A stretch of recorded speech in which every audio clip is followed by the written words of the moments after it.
set out on a journey from which he would never return. 5,000 years later, his body was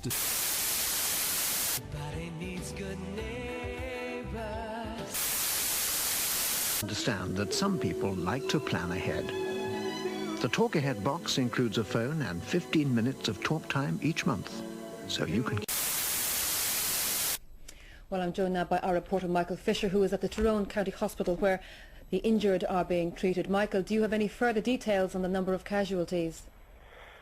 Well, I can tell you now that just in the last 10 minutes, the hospital staff said that 108 casualties have been taken here to the hospital, and dozens of people have been arriving here in shock as well, inquiring about their relatives.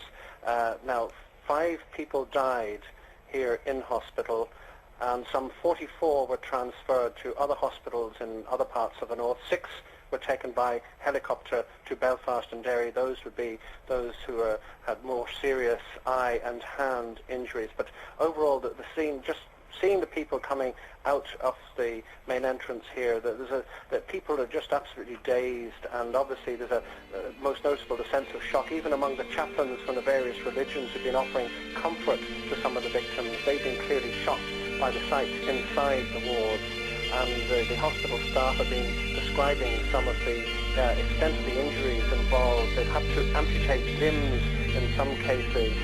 The victims include many women and children.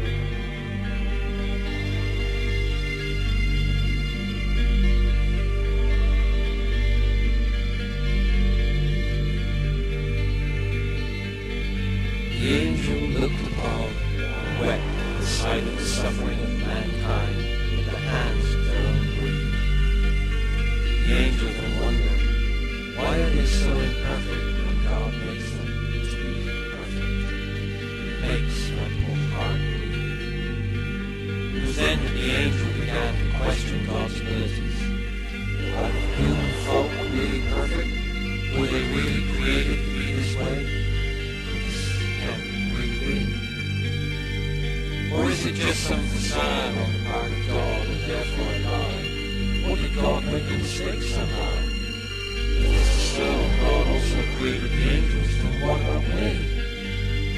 The angel, by now tormented by the horrors of humanity unfolding before his eyes, and the realization of doubt creeping into his mind, began to cry.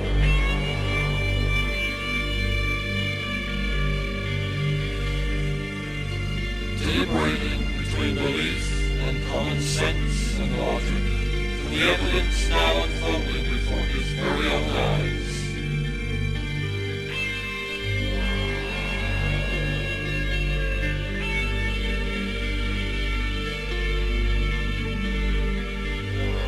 This cannot be. God doesn't make mistakes. Or does he?